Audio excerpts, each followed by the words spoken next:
bienvenidos y bienvenidas a otro episodio de Es difícil, pero se puede.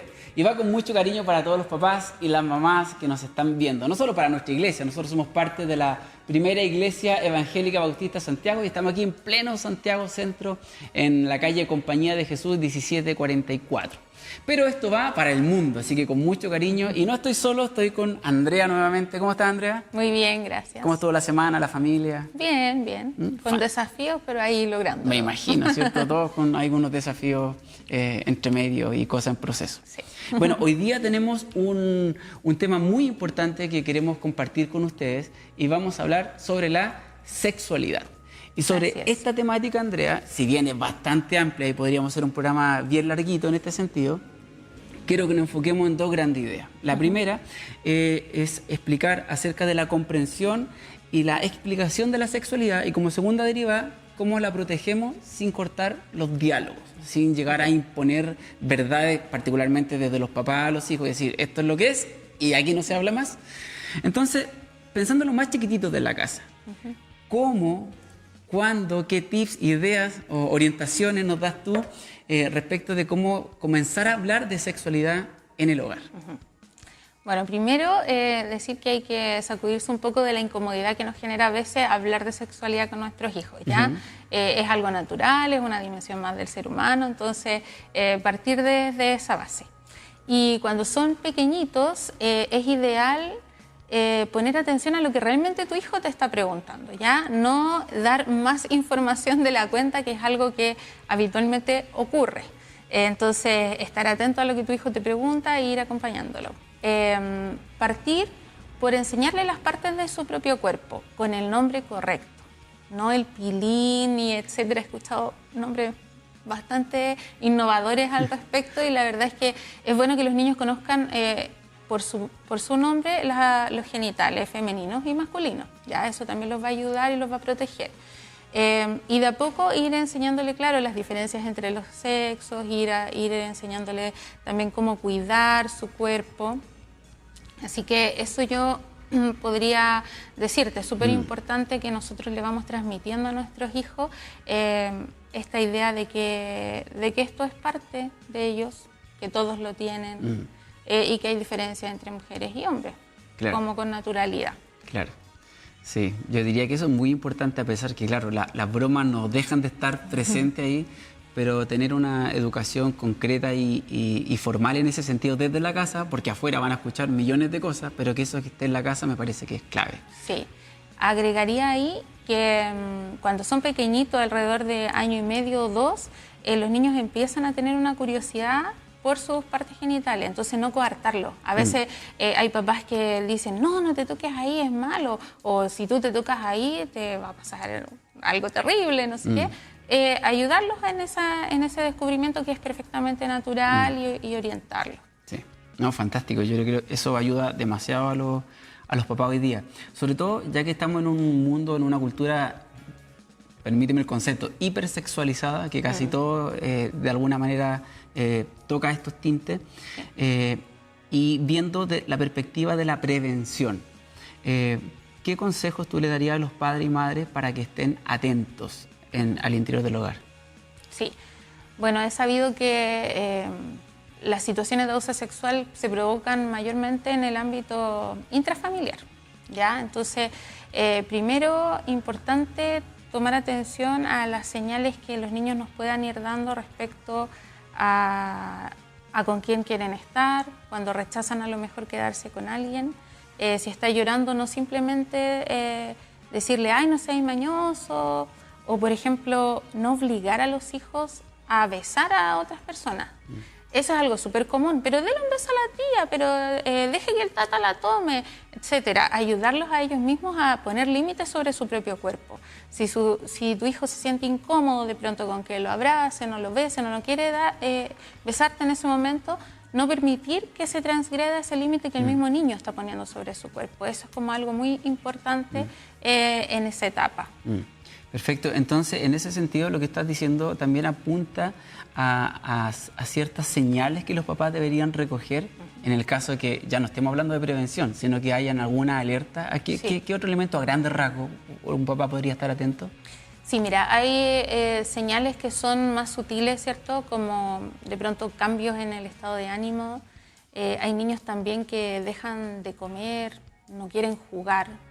El hecho de que un niño no quiera jugar es un indicador súper importante de que algo malo está pasando, ¿cierto? Y hay otros indicadores que ya son más directos, como una lesión en el área genital o que los niños tengan comportamientos sexualizados, conductas masturbatorias, por ejemplo, de forma recurrente.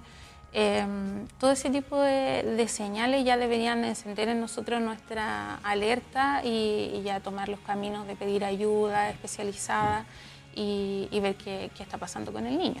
Sí.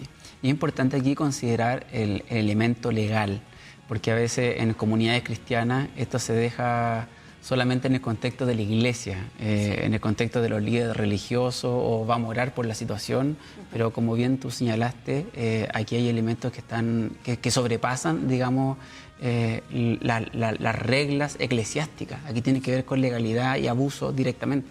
Sí, estamos frente a un delito cuando estamos hablando de abuso sexual y tenemos que operar como lo que es. Bajo esa lógica. Absolutamente. Sí, entonces la denuncia tiene que ir sí o sí, y de hecho es súper importante que uno como papá sepa que tú estás a cargo y eres responsable de tu hijo. Por lo tanto, si tú guardas esta información para ti, estás cometiendo una negligencia en términos parentales. Así que es muy importante proceder como se recomienda desde el punto de vista legal. Sí, correcto. Ahora, ya no pensando en los más pequeñitos, sino apuntando un poquito más arriba, preadolescencia, adolescencia. Y si bien las escrituras son claras en señalar que existen dos sexos, la idea del género ha venido a meter otros elementos en la reflexión de la sexualidad del ser humano. ¿Cómo puede un papá, una mamá, lidiar con toda esta cultura que está incorporando estos nuevos elementos y versus la educación cristiana que recibe eventualmente en la casa, en su comunidad cristiana? Bueno, no es una pregunta sencilla. Y una respuesta larga, me imagino. Para tratar de hacerlo breve, yo diría que primero informarnos, por ejemplo, respecto al programa de educación sexual que tiene el colegio de nuestros hijos. Porque desde ahí vamos a poder abrir diálogos con ellos. ¿Ya? No sé si uno se pregunta así como, ¿cómo le están enseñando de sexualidad a mi hijo? Pero hoy día hay programas desde muy pequeñitos hasta ya más adolescentes. Entonces, es bueno primero saber, para tú también interiorizarte en el lenguaje que va a manejar tu hijo y poder llegar a él de buena forma. Y lo segundo, yo creo que es enseñarles a nuestros hijos que las personas toman decisiones de acuerdo a lo que consideran correcto, ¿ya? Y que muchas veces nos vamos a ver enfrentados a personas que toman decisiones distintas o que nosotros consideramos que no son correctas, pero eso no significa que nosotros podemos juzgarlas ni tampoco discriminarlas por eso, ¿ya?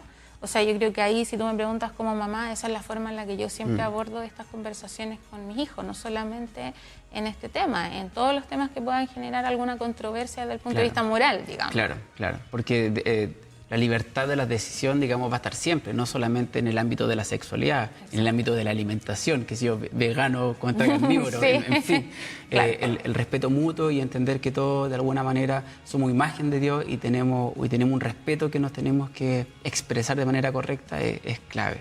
Absolutamente. Sí. Hay una pregunta que yo creo que a veces nos toca y nos toca a los hombres, creo yo, quizá un sesgo, no sé, que a veces sexualizamos cosas que no debemos sexualizar. Por ejemplo, uno tiene una hija, yo tengo una hija, y está de la mano con un compañero y dice, no, suéltale la mano, y sexualizamos cosas que no tienen ningún sentido. O cuando ya están más grandes, a veces los papás inconscientemente, o la familia, tíos, qué sé yo, lo incitan a tener estos pololeos que le decimos en Chile, o noviazgos en otros países, en edades que no están, digamos, aptos para manejar sus emociones, sus sentimientos. ¿Cómo lidiar con eso? Bueno, ese es algo como súper común, yo creo, en nuestra cultura todavía. Ponerle ese tinte de adultez a algo que realmente para los niños es simplemente una relación de amistad. Yo creo que de plano evitarlo. O sea, es como una respuesta simple, no hacer ese tipo de comentarios, dejar que los niños vivan sus relaciones de acuerdo a la madurez que ellos puedan tener.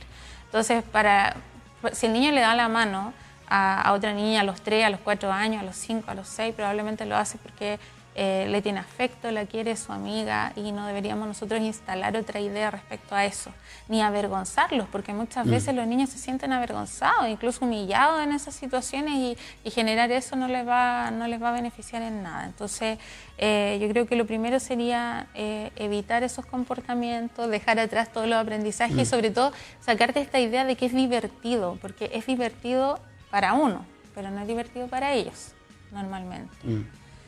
¿Ya? Sí, y yo creo que acompañar a los niños de acuerdo a lo que a la exploración de su sexualidad, de acuerdo a la etapa en la que ellos estén, ¿ya? Por ejemplo, si los niños se van a enfrentar a un pololeo, o tú sientes que ya están más grandes, están adolescentes, de pronto, siempre darle orientaciones al respecto, porque a veces me ha tocado ver adolescentes sumamente dañados por una relación temprana, digamos, y un sufrimiento que quizás podría haber sido evitable, solo porque las amigas pololean, los amigos pololean y como que la sociedad los va empujando. Esa presión social, de alguna manera. Sí, quieren ir cumpliendo y adelantándose un poco. Claro. Y como tú bien dijiste en algún momento, estamos en un entorno que está hipersexualizado, donde los niños van a recibir mucha información. Y ahí también a ser cuidadosos los papás, por ejemplo, con lo que los hijos ven, con lo que escuchan, porque todo eso va a ir sexualizando también sus conductas. El mismo reggaetón que sigue estando ahí tan de moda hace que de pronto los niños bailen de una forma en la que, no sé, es como extraño ver esos movimientos de pélvico en un niño de 4 años. No, o las letras, que las letras hasta para un adulto pueden ser subida de tono y más para alguien más pequeño. Exacto. Yo considero en este punto que una de las cosas más complejas es desaprender. Claro, aprender uno está dispuesto, ¿cierto?, a seguir madurando y creciendo, pero desaprender conductas que a veces están tan arraigadas nosotros como papá o mamá, qué sé yo, es súper difícil. Entonces el camino tiene que enfrentarse con valor, pero también con mucha determinación. Absolutamente, absolutamente. O sea, y siempre haciéndolo por el bien de nuestros hijos, cuando nos damos cuenta de la implicancia negativa que tiene el tener este tipo de conductas con nuestros hijos, ya como que tomamos conciencia y decimos, bueno, hay que hacer algo al respecto. Sí, es verdad. Bueno, hay mucho más que abordar, pero esperamos seguir desarrollando esta y otras temáticas en el resto del año. Gracias, Andrea, por compartirnos tu sabiduría en este punto. Gracias, Andrés. Bueno, y les dejo cordialmente invitados a que puedan seguir viendo cada uno de estos episodios durante todos los meses del año 2023. Tenemos este proyecto en adelante que se llama Es difícil, pero se puede. Así que de acá les mandamos un gran abrazo y mucho ánimo en esta tarea de educar a sus hijos e hijas. Nos vemos en el próximo programa. Chao, chao.